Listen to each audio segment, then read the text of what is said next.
A well-regulated militia, Pause, go ahead. being necessary to the security of a free state, the right of the people to keep and bear arms shall not be infringed. This is not an amendment which protects individuals to bear arms. This is an amendment, as you can see, which allows individuals to protect arms when they are within a well-regulated militia. Now, what do they call in 2017, what do we call a well-regulated militia? The National Guard, the state National Guard, run by the governor. So the people who think that this is an individual right love to leave out that first clause separated by a comma. This is a collective right, not an individual right. And the fact of the matter is, that amendment is an anachronism. You know what an anachronism means. What does it mean? It means something that has outlived its usefulness. There are no, Spring Hill College doesn't have a militia anymore. So it's meaningless in 2017.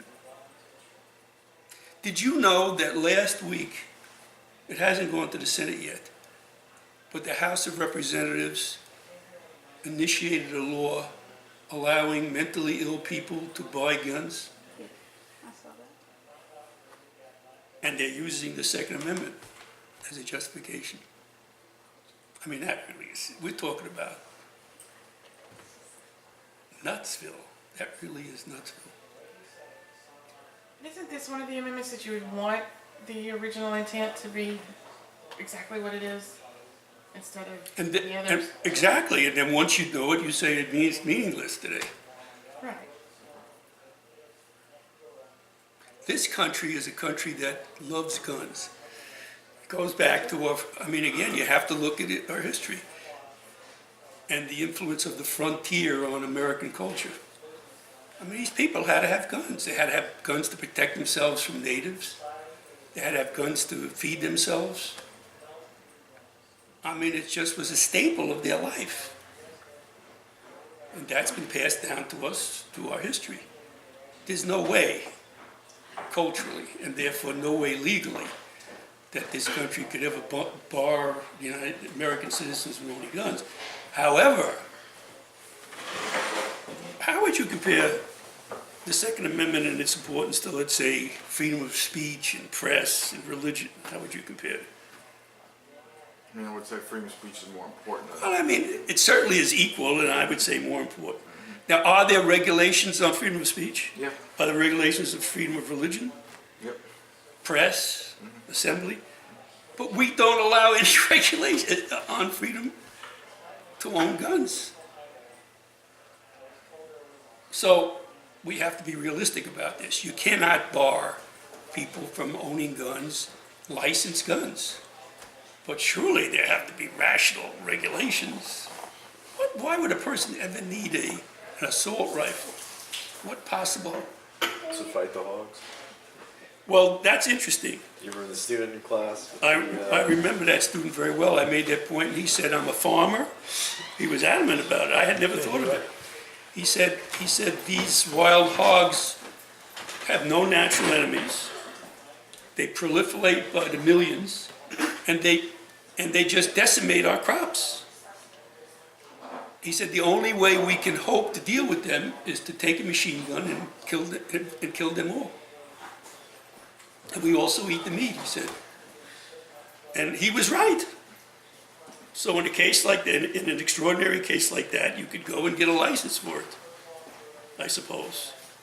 But surely if there are rational regulations on speech and press and religion, right? We could expect that there would be rational regulations on the right to own a gun. Not for constitutional reasons, because that Second Amendment is meaningless, but simply for historical and cultural reasons. Right? Do you have any questions? So again, I'm trying to look at this originalist theory. This Scalia, who's the most famous proponent of it, and this Gorsuch says that, it's over the moon.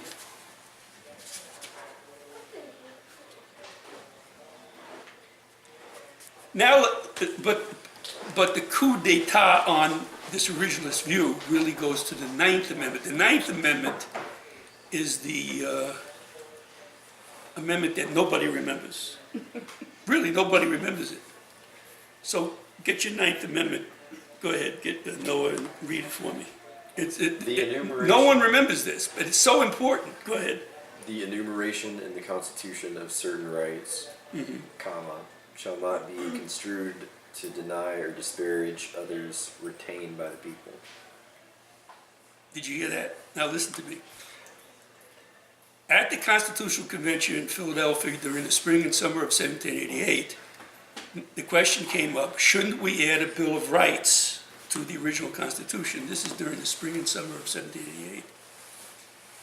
The argument against this was led by Madison, who plays the key role in everything that went on in the Constitution during 1788 and then 1791, 3 years later when the Bill of Rights was passed. And Madison said, no, we shouldn't do that. Now, Madison was a famous proponent of individual rights. So people were confused and perplexed. Why would he say that?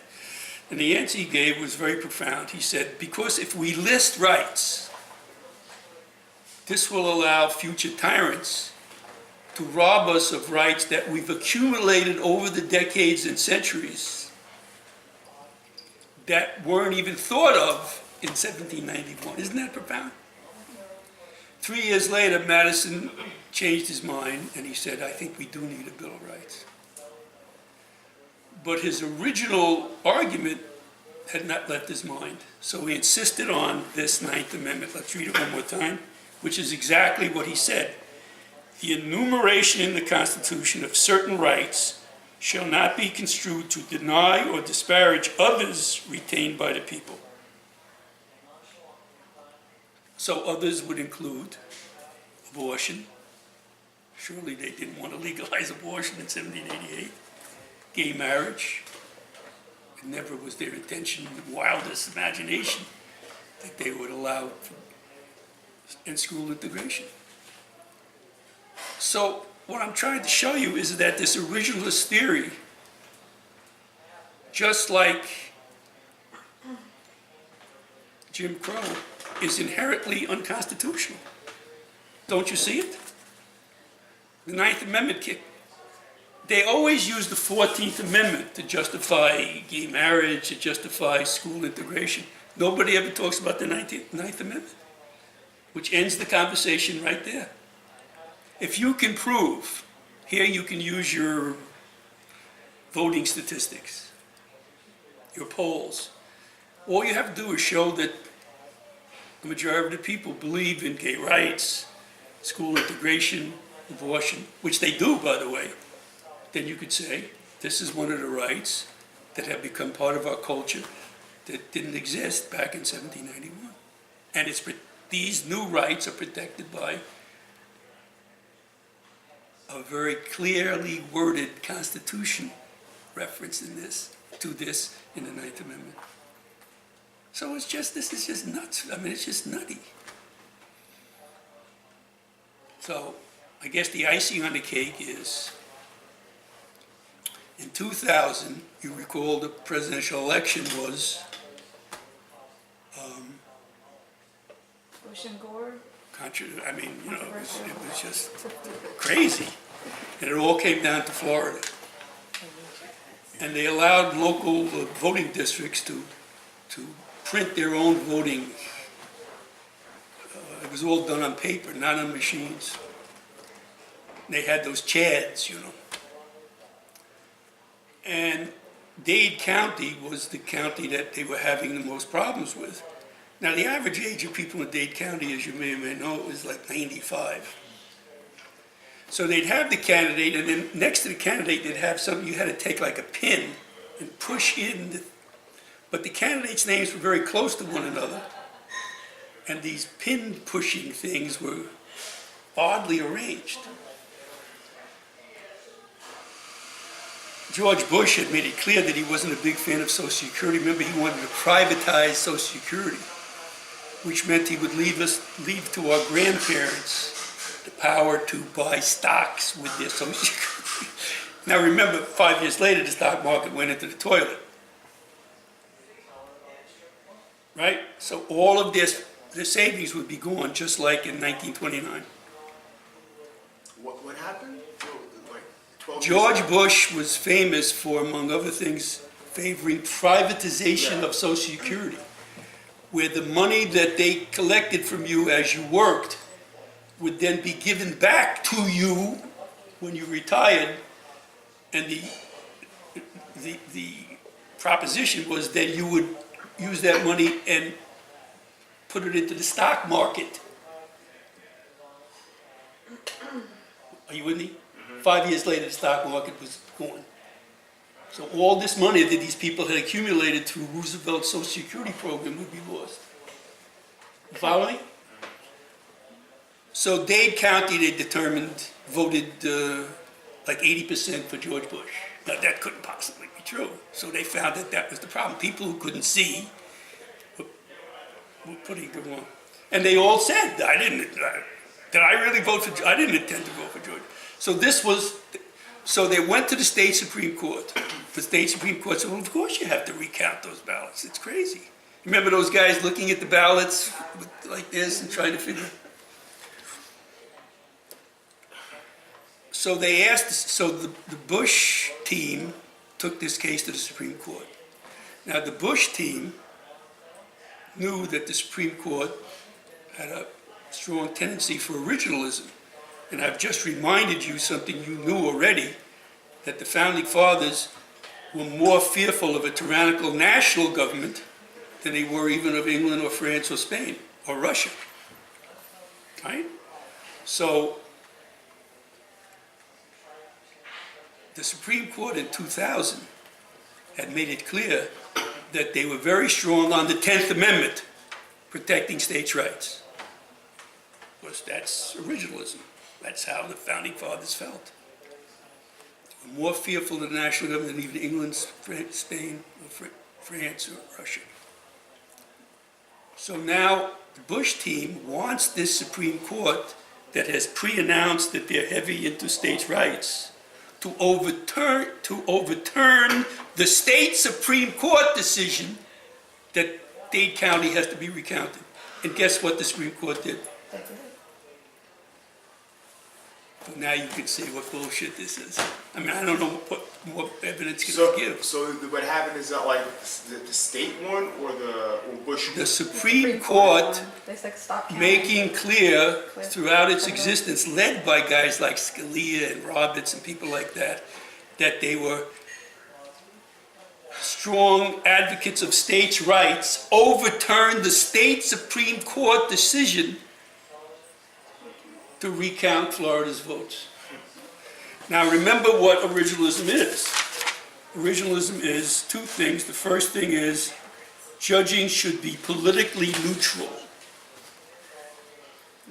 There you are. What was the, can you remind me of the votes in the 2000? 5-4. What was it, 5-4? Yeah. Thomas, Scalia, Roberts, and the rest. Kennedy. Yeah, I thought Roberts got appointed when Bush got Or appointed. who was the Chief Justice then? Rehnquist. Yeah, Rehnquist, exactly. Because I remember their later comments about it. They're like, forget about it. You know what they say? It So reminded me while of Scalia, he's dead, you don't want to say bad things about dead people. But while he was still alive, he would talk, and people would ask about this, and his response was, Get over it. get over it. That's exactly what he said, Exactly what he said. over and over and over again. That election, do you understand how significant that 2000 election was? Oh yeah. Well, tell me. I mean, I mean, I'm just thinking in terms of like what happened after. It changed the whole world. Everything. It changed the whole world. It changed Yeah. the entire world. How long has the United States been in Afghanistan? In 16 Iraq? years. 15, 14 years. How many lives have been lost? Recession, the recession also, 2008. It changed the whole world, that decision, these scumbags. I mean, I'm sorry, but that's exactly who they, politically neutral? Give me a break. So when it's convenient for them to be originalist, they're originalist, Yeah. you know?